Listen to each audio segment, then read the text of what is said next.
Reciban un cordial saludo. Esta vez hemos sido invitados a estudiar la palabra en el capítulo 1 de la primera carta de Corintios, del versículo 26 al 31. Pero antes de iniciar con la lectura bíblica, me gustaría que nos pusiéramos en contexto de qué estaba sucediendo y cómo fue que se originó esta iglesia.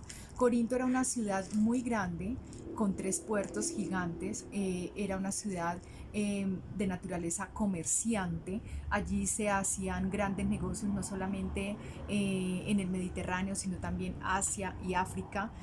Corinto era una ciudad que tenía mezcla de razas, mezcla de clases sociales y mezcla de dioses paganos. Entonces allí en Corinto había problemas bastante serios de corrupción, de todo tipo de depravaciones humanas.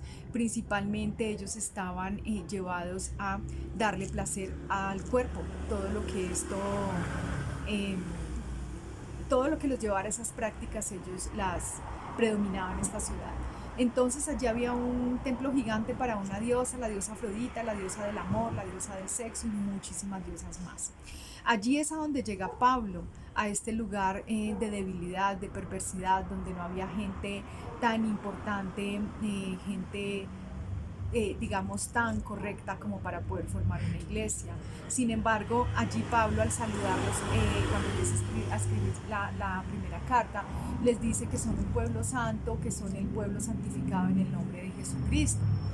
Bueno, esto nos da una gran esperanza que se haya formado una iglesia tan importante en el Nuevo Testamento, y que nosotros también tengamos una esperanza de que, a pesar de que estamos en un mundo muy similar a lo que se vivía aquella vez en Corinto, podamos también haber sido llamados para formar iglesia.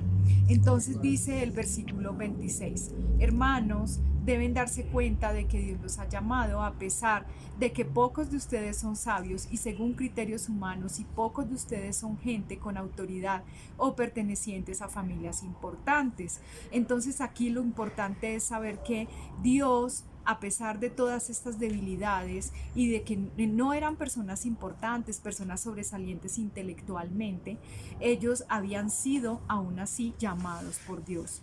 En el versículo 27 dice: y es que para avergonzar a los sabios, Dios ha escogido a los que el mundo tiene por tontos, y para avergonzar a los fuertes, ha escogido a los que el mundo tiene por débiles. Entonces aquí hay dos paras, y seguida de la palabra para está la palabra avergonzar.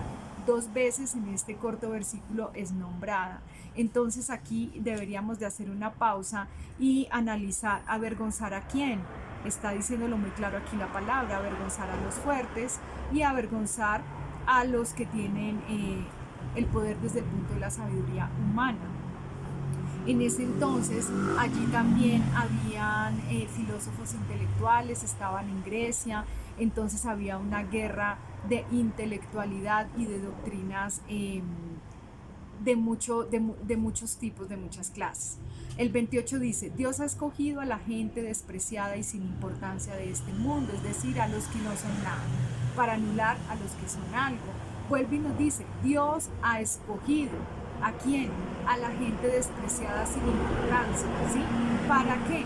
Para anular a los que son algo, a los que son valorados, a veces por lo que tienen, por lo que han estudiado, o a veces por los puestos que han logrado, ¿sí? Entonces, esta palabra es interesantísima traerla. Como les digo, al tiempo de hoy uno puede comparar, y es muy parecido a lo que está sucediendo hoy en día. El 29 dice: así nadie podrá presumir delante de Dios. ¿Cuál es el fin de esto? De que nadie se jacte delante de Dios, de que estemos reconociendo permanentemente la soberanía, el señorío de Dios, que es por gracia que a Dios le ha placido sacarnos, escogernos, llamarnos de aquellos lugares débiles, de aquellos comportamientos débiles, para formar hoy en día la iglesia, como en aquella vez también pasó con la iglesia de Corinto. Ahora el 30 dice: pero Dios mismo los ha unido a ustedes con Cristo Cristo Jesús y ha hecho también que Cristo sea nuestra sabiduría, nuestra justicia, nuestra santificación y nuestra liberación.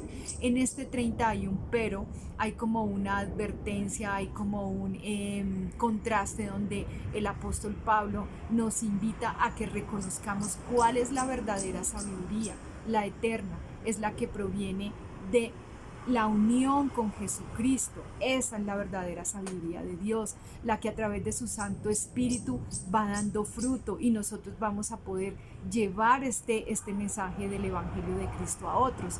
Esa era la principal tarea de la iglesia de Corinto y así fue como Pablo los dejó inicialmente organizados, pero ellos, Pablo estuvo con ellos 18 meses aproximadamente, haciendo que estos fundamentos quedaran muy bien formados. Pero Pablo duró, dice en la historia, que más o menos 3 años en recibir la preocupación, las quejas, las angustias de algunos de los integrantes de la iglesia preocupados por todas estas divisiones que se estaban generando.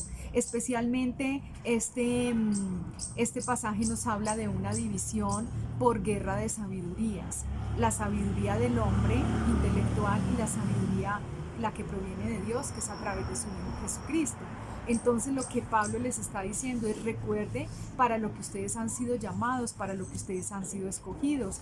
Y vuelve y les habla sobre el proceso de estar unidos a Cristo. Él es el que nos justifica, Él es el que nos santifica, nos reconcilia, nos redime, nos salva.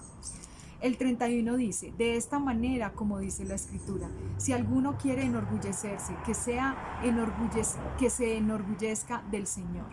Esto es darle la gloria por completo a Dios, de todo lo que Él ha hecho en nuestra vida. Esto debe de ser de manera permanente. Nosotros debemos de darle a Él las gracias porque, valga la redundancia, por la gracia derramada en nosotros es que hemos sido llamados a llevar este mensaje. Como una invitación final, la palabra nos habla de que a pesar de las debilidades y del pasado, ahora estamos llamados a llevar ese mensaje de manera genuina, de manera responsable, de manera comprometida, y debemos de ser considerados como el pueblo santo, y nosotros mismos debemos de creer que lo somos.